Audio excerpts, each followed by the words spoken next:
O maior erro do arquiteto é não entender que para o escritório dele crescer, ele precisa ter um workflow eficiente. Mas, Juliana, que raios de workflow é esse? Fluxo de trabalho.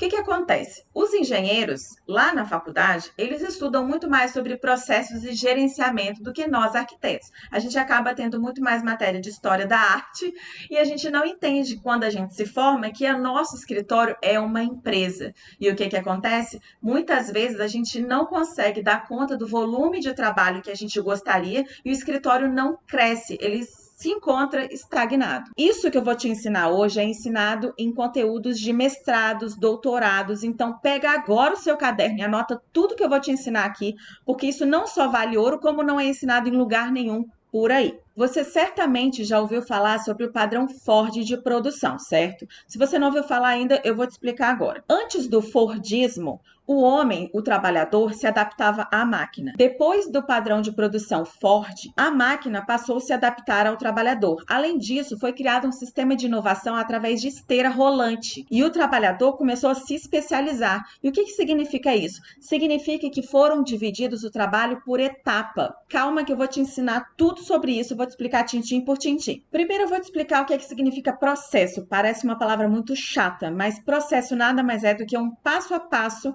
de tudo que você tem que fazer dentro do seu escritório. Do momento que o cliente entra até o momento do produto final que você vai entregar para ele. Então, o que você vai fazer? Entender esse passo a passo dentro do seu escritório para que você consiga segmentar em etapas e aí você vai dividir, você vai segmentar para que cada trabalhador, para que cada pessoa dentro do seu escritório faça uma única etapa. Calma que você vai entender mais sobre isso. Vou te dar um exemplo. Se nós vamos produzir um carro, como no caso da Ford, eles criaram primeiro esse sistema de esteira rolante. Então você tem lá a criação do carro com o design, do conceito, depois você tem a divisão das peças, depois você tem a montagem dessas peças, depois você tem a pintura, depois você tem, enfim, várias etapas de montagem do carro, até que o carro de fato fique pronto lá no final e chegue na mão do consumidor, né? Que vai para a loja e tudo mais, chegue na mão do consumidor. A mesma coisa você tem que fazer com o seu escritório. Você vai segmentar o seu escritório em etapas para que você consiga ter esse workflow eficiente. Agora eu vou fazer com você o processo de trás para frente. Você é o dono do escritório, certo? O que você quer? Você quer entregar o projeto com o menor tempo possível e com o máximo de qualidade, certo? Para isso, você precisa desse workflow eficiente, que é o que eu estou te ensinando aqui hoje.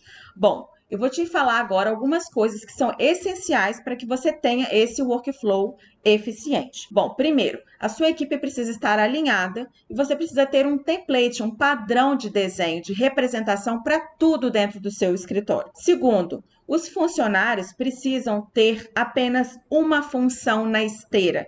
Se você tem um operacional, se você tem uma pessoa que só faz a modelagem, ela só vai fazer a modelagem. Se você tem uma outra pessoa que faz estudo preliminar, que faz o conceito do projeto, ela só vai fazer isso. Se a outra pessoa faz executivo, ela só vai fazer o executivo, certo? Terceira coisa, você precisa entender que todas as etapas precisam estar muito bem definidas, assim como o tempo de desenvolvimento de cada etapa dessa. Para quê? Para você identificar os gargalos e aí você vai agir em cima desses gargalos. Além disso, quarto passo é ter um checklist final para cada etapa desse. Dessa forma, fazendo isso que eu estou te falando, você consegue quadriplicar o projeto dentro do seu escritório, quadriplicar o faturamento de projeto. Por quê? Porque você vai ter um fluxo de trabalho eficiente. Se você é do tipo da pessoa que acha que um único funcionário tem que pegar o cliente e acompanhar ele do começo ao fim, quantos clientes você acha que essa pessoa consegue trabalhar simultaneamente? São poucos clientes. Ao contrário que se uma pessoa, né, um funcionário seu, ele só faz o estudo preliminar, assim que ele termina aquele estudo preliminar, ele passa para frente para outra pessoa. Ele consegue pegar outro estudo preliminar e assim vai. E você sabe quantos projetos você pode fazer dentro do seu escritório? 20 casas. Ao contrário que se você pensar dessa forma que uma pessoa tem que fazer tudo, tudo, você consegue fazer 2, 3, 4 no máximo. E se você tem esse processo de esteira, que é comprovadamente eficiente, você consegue quadriplicar o seu faturamento. Você consegue perceber isso? Sabe o que mais que acontece? A gente tem medo de crescer, a gente tem medo de não dar conta. E por isso que a gente acha que contratar gente demais, né? Contratar 4 pessoas, nossa, Juliana, mas isso que você está me falando agora, você está me obrigando a contratar no mínimo 4 pessoas, porque eu tenho que ter uma pessoa para cada etapa de desenvolvimento. É isso mesmo. Só que isso é a única forma que vai permitir que você cresça o seu faturamento, que você aumente o volume de trabalho do seu escritório. E sim, você vai dar conta, desde que você estruture o seu projeto, que estruture o seu escritório. Aí sim você vai dar conta de entregar o que você está prometendo. Porque esse é o problema. Quando a gente não contrata essas pessoas, a gente contrata uma única pessoa, a gente está sempre atolado, a gente não consegue ver essa saída. Começa a abrir a sua cabeça para esse novo sistema de possibilidade de ter essa esteira, de ter todas as funções muito bem definidas. Isso vai interferir, inclusive, na hora de você contratar uma pessoa. Em vez de você contratar um estagiário, eu sei, o estagiário custa muito menos, Juliana, eu ainda não ganho tanto. Vai crescendo aos poucos. Começa com estagiário, mas que seja 2, 3 estagiários para que cada um faça uma determinada função dentro do seu escritório. Comece a crescer estruturalmente e não aleatório. Não vai deixando rolar. Esse deixar rolar é o que te impede de crescer, é exatamente isso. E o que acontece? Quando você entende todo esse processo, esse passo a passo, isso influencia, inclusive, na hora de contratar.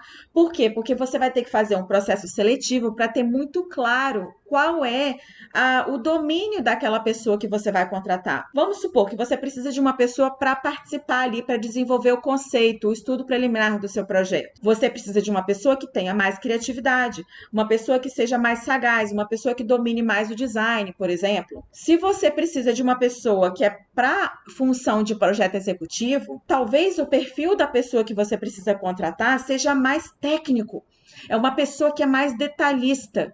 As características dessa pessoa detalhista é completamente diferente da pessoa da criação. São pessoas com personalidades diferentes. E aí, por isso, você precisa ter um processo seletivo dentro do seu escritório. E esse processo seletivo, ele tem que incluir não só a entrevista ali, o bate-papo e analisar o currículo. Você tem que fazer um teste, faz uma experiência de 1 semana. A pessoa precisa fazer um projeto dentro daquela etapa que você precisa, e ela precisa fazer bem feito. Esquece isso de atirar para todos os lados. Além disso tudo, que arquiteto que nunca sonhou em ter aquele cliente alto padrão?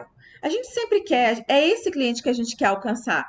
Fazer poucos projetos, cobrando bem por esses projetos para ter pouco volume de trabalho, não é verdade? É isso que a gente quer. A gente não quer ficar fazendo um monte de banheirinho, encher o escritório de banheiro e ir recebendo ali pouquinho por cada banheiro daquele. Não. A gente quer pegar projetos grandes, de grandes clientes e de alto padrão. Só que você sabe o que acontece? Quando esse cliente, se por acaso ele chegar na sua mão, se ele chegar dentro do seu escritório e você não tiver esse workflow eficiente, ele vai perceber que você é amador. E você sabe o que vai acontecer? Ele vai embora. Por quê? Porque o cliente de alto padrão, ele não quer um amador. Ele quer não só a exclusividade, todas aquelas coisas, né, de quem tem dinheiro, de quem tem condições, que eles querem atenção, não só essas características, essas soft skills, não só isso. Eles querem ter certeza que a casa deles vai ficar maravilhosa do jeito que ele sonhou. E se ele percebe que você é amador, ele vai sair fora, ele não vai te pagar caro, ele não vai te valorizar, ele não vai te pagar e ele não vai voltar. E aí, o que acontece? Se você tem um workflow eficiente, se você consegue entregar tudo que você promete, ele não só volta, ele te contrata, como ele ainda te indica. Por quê? Porque ele vê, e isso não tem a ver com o tamanho do escritório, tá? Não tem a ver com ter 100 arquitetos dentro do seu escritório. Não é isso que faz a sua empresa ser eficiente, ser profissional. Não é isso. É ter um processo bem definido, é ter esse passo a passo bem definido. Isso vai refletir no seu contrato, isso vai refletir na sua forma de apresentação, isso vai refletir na sua apresentação, isso vai refletir até no café que você vai tomar com ele dentro do seu escritório, quando você apresentar a sua equipe. Ele percebe, isso está no nosso subconsciente, nos primeiros minutos, sabe, naquela primeira impressão. A primeira conversa que ele tiver com você, ele vai perceber que você é desestruturado. E aí, o que vai acontecer? Esse cliente vai fugir de você. Você não vai conseguir alcançar esse cliente nunca. Então, esse é o grande segredo das empresas e dos grandes escritórios de arquitetura. Quando você vê aí Jacobsen Arquitetura, quando você vê Estúdio Arthur Casas, quando você vê esses grandes escritórios no Brasil, eles são assim. Tem um departamento só de 3D, tem um departamento só de executivo, um departamento só de projeto de prefeitura. Exatamente por isso, porque eles já perceberam que tem que ser segmentado. É isso que eu demorei a aprender nos Estados Unidos. Nos Estados Unidos é exatamente assim. Por isso que eu te ensino no curso de portfólio que eu te ensino dentro do programa Seja Arquiteto na América, a gente tem lá toda uma fase de preparação para prospecção de vagas e também para você prospectar clientes, se você quiser continuar como empresa, como autônomo. Você tem que saber disso, porque o americano, mais do que ninguém, ele vai perceber que você é amador. E aí, quando ele perceber que você é amador, ele foge de você. Então, entenda isso de uma vez por todas. O workflow eficiente é o que te vai fazer crescer. É o que vai fazer você crescer. Não tenha medo de contratar pessoas.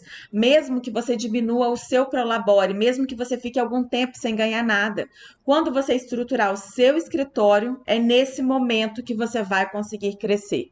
Confie em mim. Bom, e se você quer aprender a fazer projeto nos Estados Unidos, eu te ensino tudo dentro do programa Seja Arquiteto na América. Eu vou colocar aqui o QR Code. Se você está assistindo esse episódio de dentro do seu computador, você pode acessar aqui por esse QR Code ou então aqui pelo link da bio e tem muito mais informações. Além disso, eu tenho vários outros episódios aqui dentro do meu canal que te ensinam muita coisa, não só sobre gestão de projetos, como arquitetura nos Estados Unidos e tudo sobre como trabalhar com arquitetura para os Estados Unidos. Bom, espero que você tenha gostado, espero que você tenha feito muitas anotações. Deixa aqui o seu like, porque eu preciso saber se esse episódio foi útil para você. Você aprendeu de verdade? Comenta aqui para mim que eu vou amar saber. Isso é o que me faz trazer mais conteúdo ainda relevante para você. Combinado? E se inscreva no meu canal, que eu também gosto disso. Um beijo e te vejo no próximo episódio.